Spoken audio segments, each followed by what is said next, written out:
Hi, everybody. Did you miss me? So let's get back into it. Thanks for having your eyes and your ears on me. And we're back into my segment, All About Me. So let's get into it. So, speaking of, it's a scorcher outside, and I would like to speak on some hot topics. So, how about we get right into that? Now, we have a situation where, let's say, you ask your teacher for a pass to go to the bathroom. And the next thing you know, you are involved in a train involving 25 guys. Yes, this is not just a hoax. This is real, okay? We have a 15-year-old in Florida a female, who was involved in a situation where she was having sex with 25 high school guys. Where was the adults at? In the girls' bathroom. Like, how do you not know 25 kids is missing? I'm just saying. What the hell was wrong with this girl? Like, was she mentally disturbed? Was she lacking some self-love? Is daddy around? 25 guys? That is nothing that you normally hear. Jesus. I would hate to be Maury on the TV show. You are not the father. Counseling bills is going to be off the chain. But for real, she needs to get some help, because that's just real sad. You can't fill the void with a whole bunch of boys in you. Okay, so we go on to the next one. I do. Now, there was a situation involving a wife who called her husband. A man knocked on her door who she mistaken for a relative. And when she opens the door, she don't know this guy. He makes it very clear that he doesn't want anything of materialistic that she has.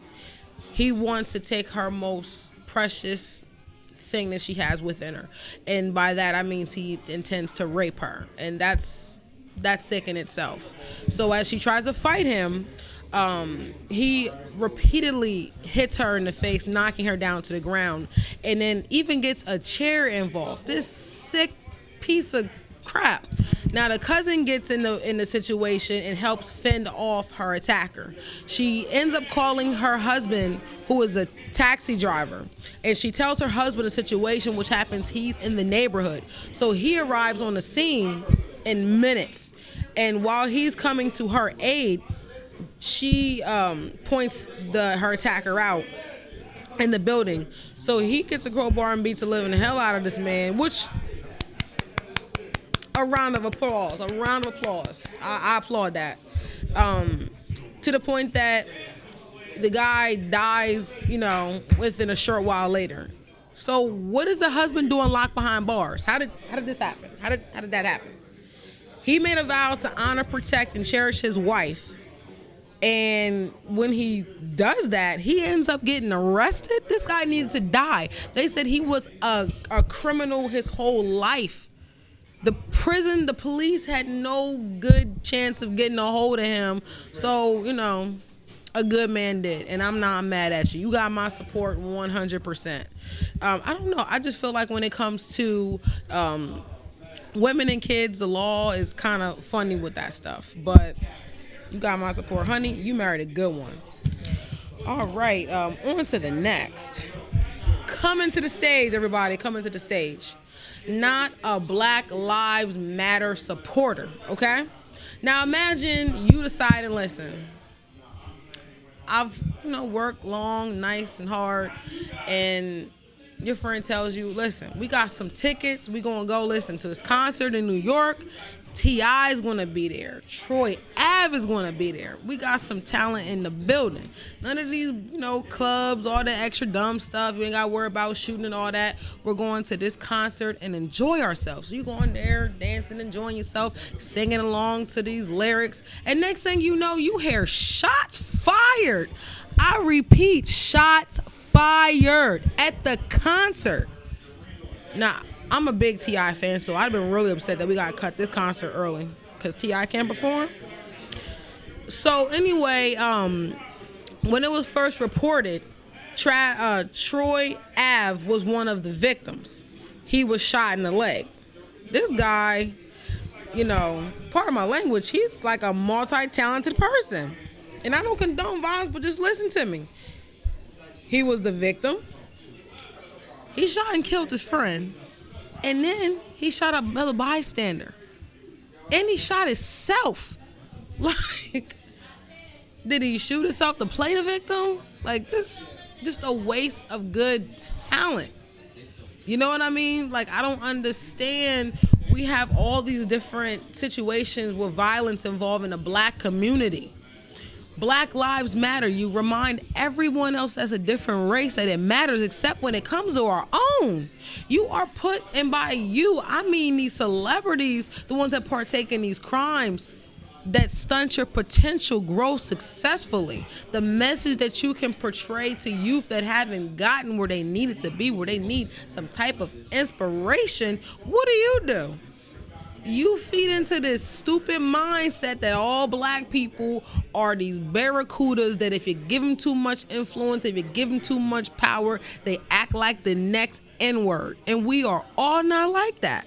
And he puts himself in that situation where you hurting one of your own. And the only person that was murdered in the situation was his bodyguard and best friend. Like, that's something that you can't take back.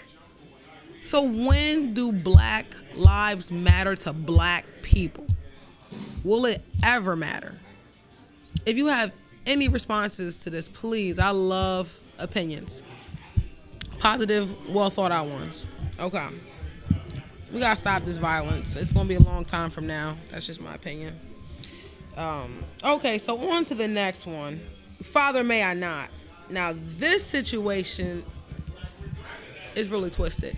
Okay, so we have a 14-year-old girl whose family is intertwined financially with another family. That's how her attacker and her end up, connecting. She gets raped by a 24-year-old mutual working family friend. She becomes raped and impregnated by this SOB. The moment you would tell your father, you'd be like, okay, we need to figure out some bail money, an escape plan or something, because daddy's catching a body and we need to make sure that he don't go to jail for it because he's defending me. Wrong. The father says, oh, no. You're getting married, okay? That's what's going to happen. You're getting married. The father takes his daughter, who's pregnant and 14 years old, and takes her to the other state where her rapist is, and they plan to get married. Now, the daughter ends up having a miscarriage. She doesn't carry the baby. She loses the baby. And the father, as well as her rapist, end up going to jail.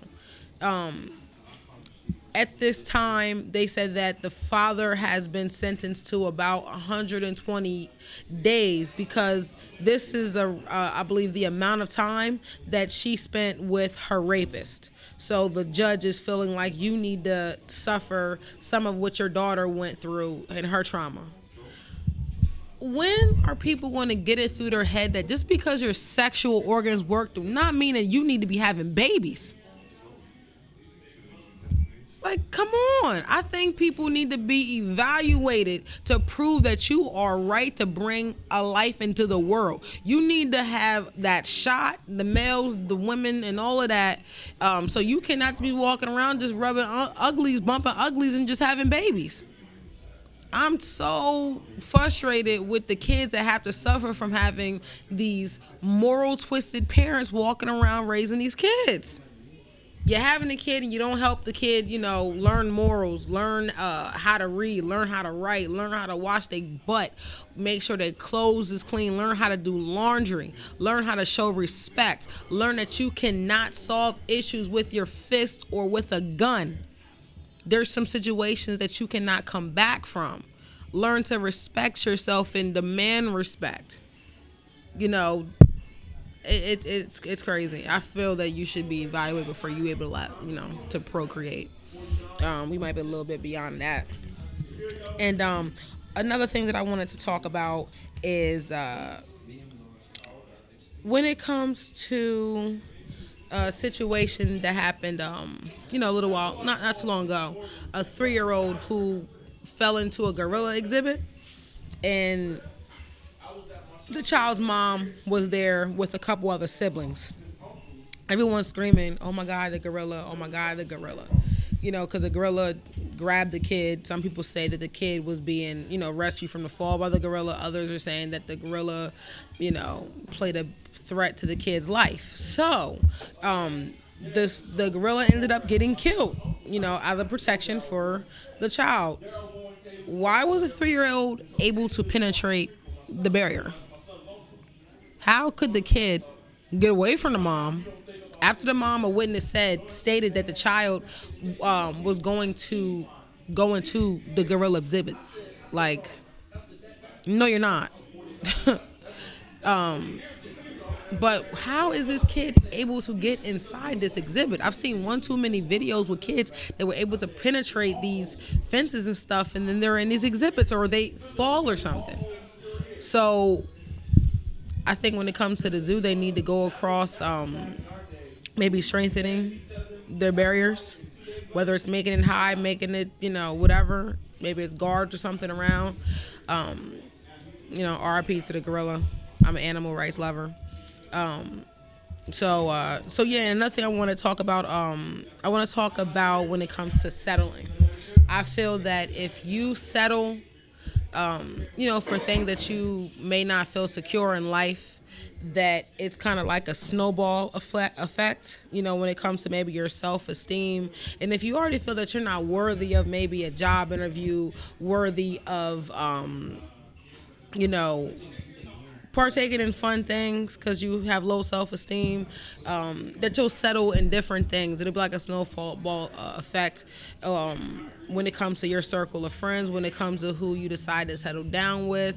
You're wondering why you're with this guy that treats you like crap, because he knows that you don't see the best in yourself and the better in yourself. So why is he going to treat you like you the best and go above and beyond when he knows he can treat you like garbage and you're still going to accept it? You'll cry about it and be mad, but you're not going anywhere.